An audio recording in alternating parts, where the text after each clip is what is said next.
Well, as you know, this is the month that we have been celebrating the light that you are through the eyes of different spiritual and religious traditions and cultural traditions.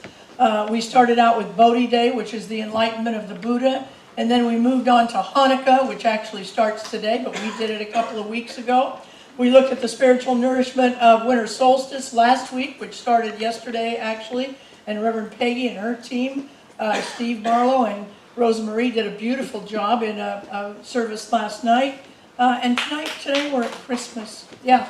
So one of the things that we have done with this is to bring an altar that Rosemary Mayfield has made for each of the traditions, and we bless that altar as a way of showing respect.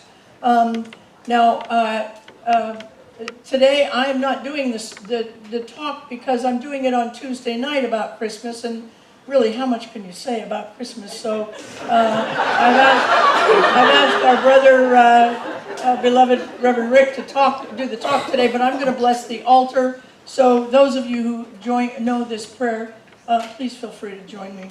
Hail Mary, full of grace, our Lord is with thee.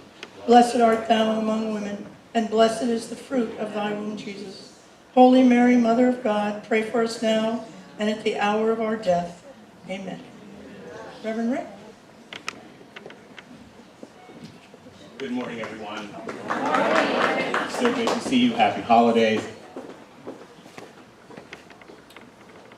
The proclamation of the season, the expectation of peace on earth and goodwill to all. I think that's good news.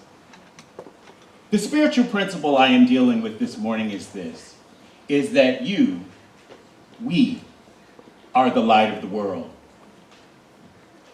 You are the world's light. You don't light a lamp and put it under a bucket. You always take the light out and place it on the lampstand so that everyone sees the light and it blesses everyone in the house. So let your light shine, because it overcomes the darkness. What a responsibility. You are the world's light. And it's impossible to hide the light. The light always moves the darkness. In the middle of the conflict and the confusion, the violence, the apathy, the tragedy, there is peace. The question is, how? For anything to come out of us, it must come from within us, right? It must come from within. So we're going to need inner peace before we are going to experience peace on earth. We're in the season of light, and this is the fourth Sunday in Advent. Fourth Sunday of Advent, the theme is joy, but that's not what I'm talking about. It's the season of expectation, of anticipation. See, something is about to happen.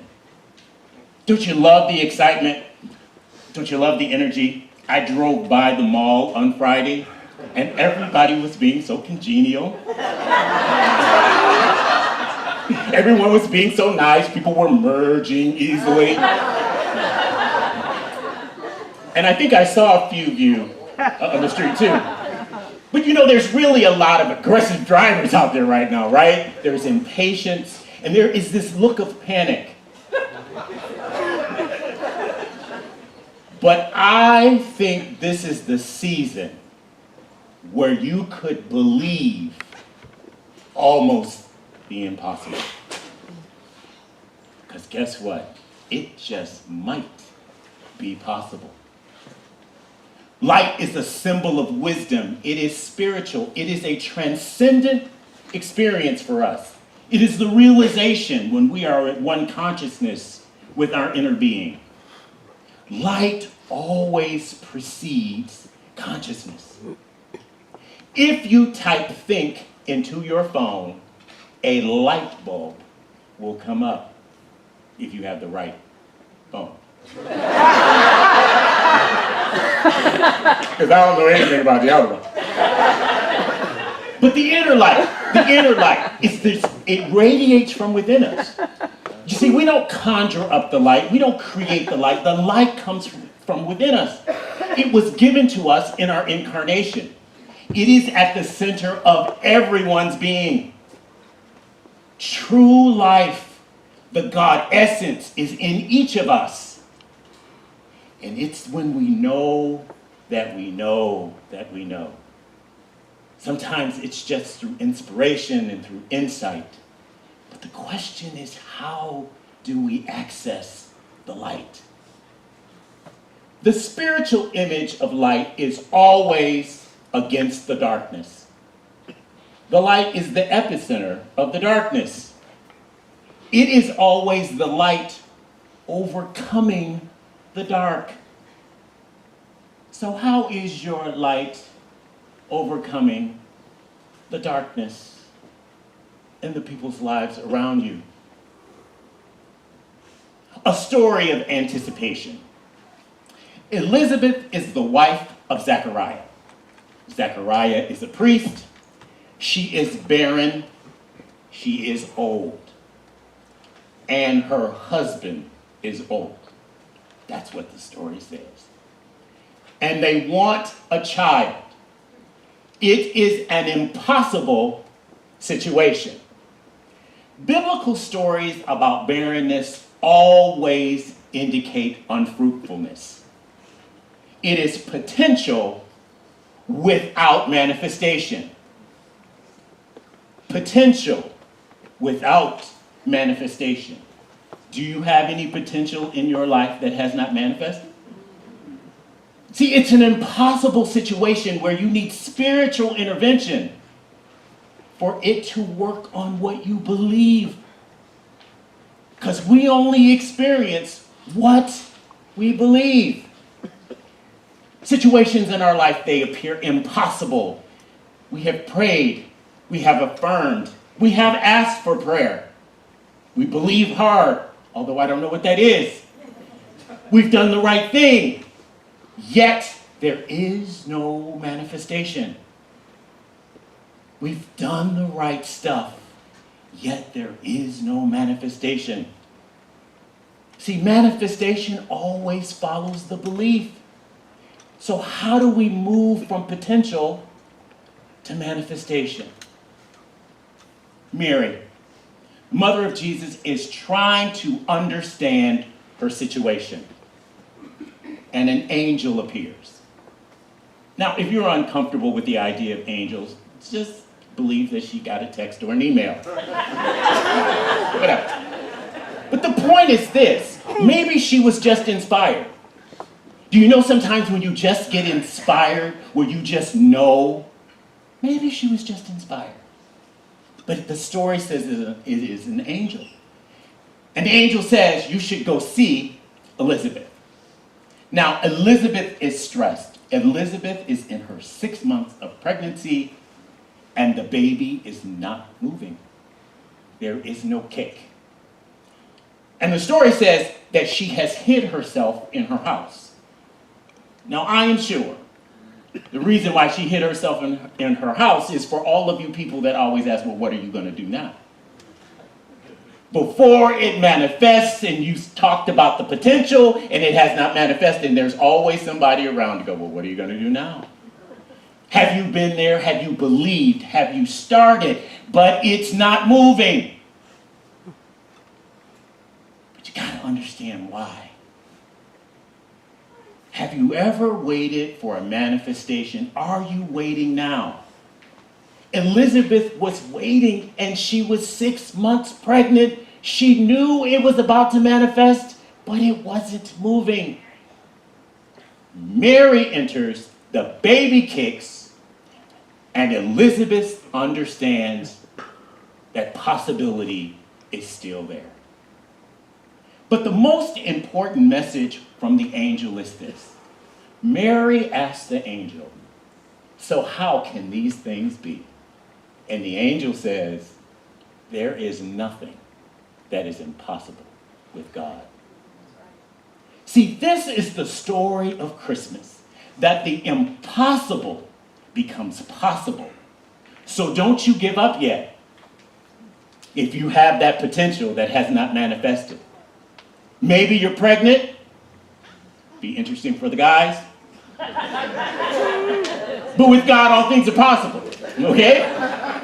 See, sometimes I need to know something is impossible for me to do, because then I remember the power. We often misquote this. There is a power for good in the universe greater than we are, and we can use it. Sometimes I need to see in the possibility that there is this power that is bigger than me. Now, maybe a 2,000-year-old story just doesn't work for you. So I'll give you a recent one. It's 2015. Dylan Roof is a 24-year-old white man who goes to a Wednesday night Bible class. And he kills 9 people. Merry Christmas. This is at Mother Emanuel. This place is very significant, okay?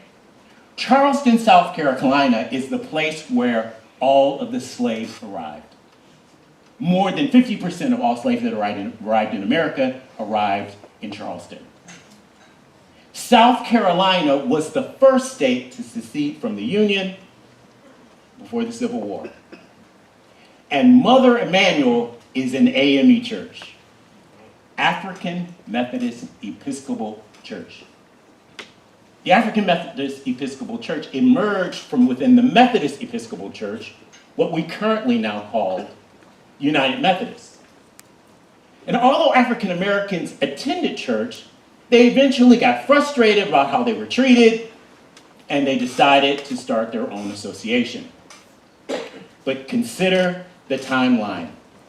Mother Emanuel was built in 1817. It is the first African American church south of Maryland.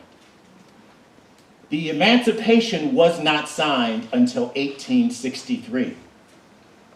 Mother Emanuel started before emancipation, in the middle of slave trade. Now, Mother Emanuel can remember the first watch night service. If any of you have been around typically African American churches, on New Year's Eve, there's a service called the watch night service. And currently, right now, we talk about we watch the year go out and the year come in, and we're just thankful. But that is not the reason for the first watch night. The first watch night is recorded on December 31, 1862. Because the slaves were waiting for Abe Lincoln to sign the Emancipation.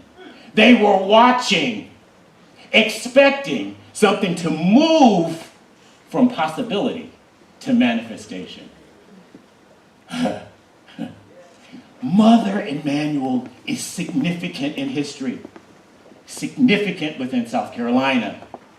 And even though 9 people were killed, they chose to forgive.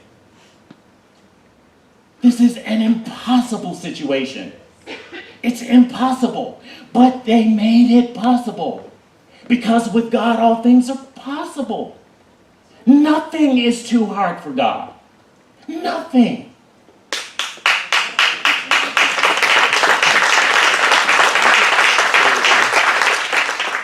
They forgave. So forgiveness is the process of letting go of the attachment to the past. Letting go of the grievances so that they no longer bound you to the situation. It frees us to experience happiness and peace that we need before there is going to be peace on earth. Forgiveness, to set free, to release, to let go, and to let go of the payback. See, it doesn't mean that we condone the behavior or actions of the person that offended us. But our focus is on the internal part of us who have been offended. It is on our response that we focus. It's a willingness to access and know that the most important thing in life is peace of mind. If you want peace on earth, you are going to have peace of mind. It is a recognition that when we forgive others, we make room for inner peace that must precede peace on earth. Now, please notice this. Forgiveness is all about the person that was offended, the person that was hurt. It has nothing to do with the perpetrator. It has nothing to do. Are you waiting for the perpetrator to acknowledge their wrong? What if they never ask? What if they never see the error in their ways? They forgave Dylan when he confessed to the crime and said, I am not sorry for what I did. I had to do it. Mother Emanuel did what was impossible because all things are possible with God. The medical journal Neurology Times says forgiveness is when a person decides and succeeds in eliminating the anger and the blame from the person that offended us. So forgiveness means that the person is aware of the injustice. We know there was injustice, yet we choose to release the blame and the anger for forgiveness. See, forgiveness alters your neural pathways. Okay? Because everything has been distorted. My father was a great storyteller, and that same story got bigger and bigger every year. It was impossible to keep track of the story because it just got bigger. And it gets bigger and bigger in your mind too, as you put it on repeat. Well, we have to get rid of this. We have to be bigger than this because we are not doing it alone. It is the inner light within us that makes it possible. It is more than letting go. It is a decision. It is not just letting it go. If you just let it go, the blame and the anger stay. You are just ignoring it. When you forgive, neural pathways develop, giving you the opportunity for it to be an opportunistic situation, for potential to come forth. It's not letting go. It's a decision. With stress, there is, in unforgiveness, there is stress, right? There are all kinds of hormonal changes. Unbelievable amount of stress. And guess what it does? It shrinks the brain. I really cannot afford for my brain to shrink any more than it already has. Maybe you have extra. But see, the anxiety from unforgiveness will drain you. See, it's either forgiveness or blame and anger. I don't know that there's anything else. But with forgiveness, it restores relationship. Now, it may not be with the perpetrator, but who cares? It's all within the one that has been offended. Gives you the opportunity to have healthy relationships and reduces loneliness. Because maybe somebody can stand to be around you. Because have you ever been around somebody who's unforgiving? They will wear you out. And I work with some of them. They will wear you out. It gives you the opportunity to have new friendships. Because the problem when you're unforgiving is you are just waiting to be hurt again. But how do we get there? We have to stop carrying around the person, the pain, the experience, and the incident. And you can only do that if you forgive. You cannot continue to carry it around. All things with God are possible. So if what you are believing for has not manifested, maybe you should check if there's unforgiveness in your heart. If you have prayed, affirmed, believed hard, asked for prayer, and things haven't changed, just maybe you have more belief in the anger and the blame than you have in the possibility. Think about it. Unforgiveness is not benign. It is absolutely cancerous. So you have to let go. Stop waiting on the acknowledgement or waiting for the person to admit their guilt or the request for forgiveness. And for anyone who has said to themselves, I will never forgive them. Yes, you can. Because with God, all things are possible. See, no one else can control you unless you give away your control to someone else. And if you are holding unforgiveness, you have given away your control, and more than likely, they don't even know they have it. It's all in your head, the most dangerous place in the world for it to be. So if you are not free, you are in control of your freedom. Anyone in life, dead or living, that you still have blame and anger against, I implore you to forgive.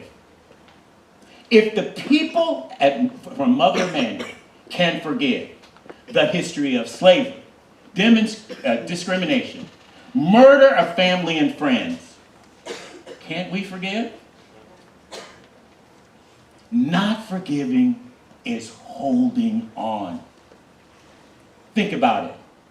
Have a bunch of headaches that you can't explain, conflict that you can't figure out, chronic pain. Prayers just seem like they just go nowhere. Maybe there is still resentment.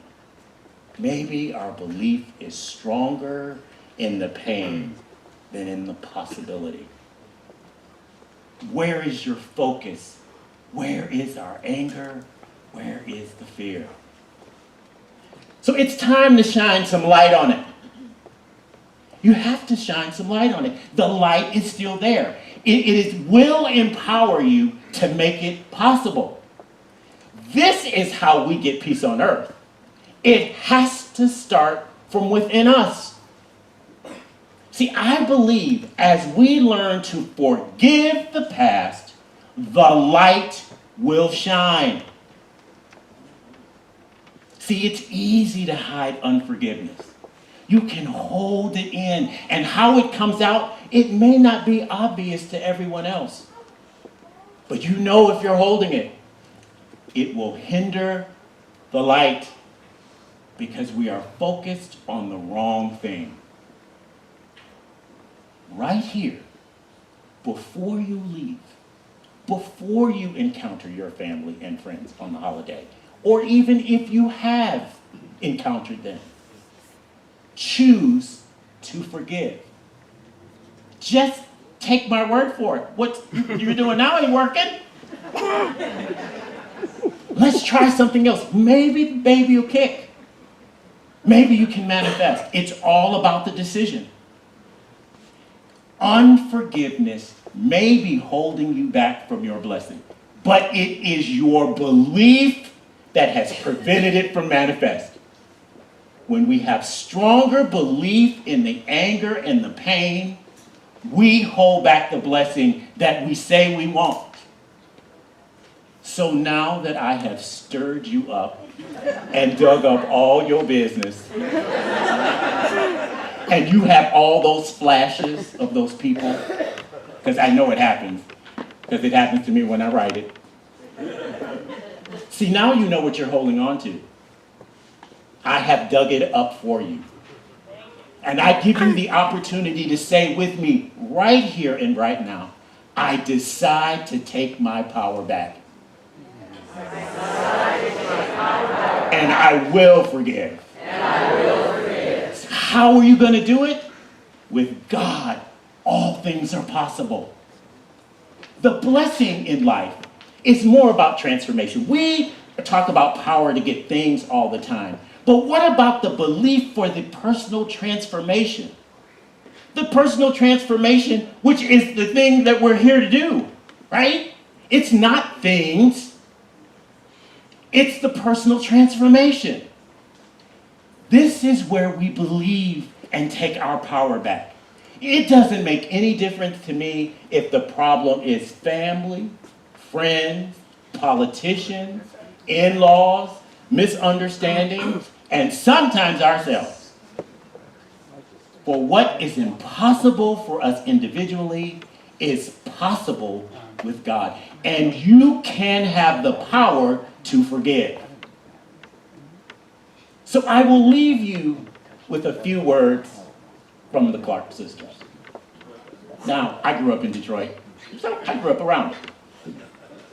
But they have some lyrics that I think should give us comfort that this is what the inner light within you can do. It will allow you to expect the impossible, to feel the intangible, and to see the invisible. Yes, you can forgive. Yes, you can manifest the things in your life that you haven't been able to manifest. But if you had a vision of someone or something, you may need to start with forgiveness. How can we expect peace on earth when we don't have inner peace? And so it is.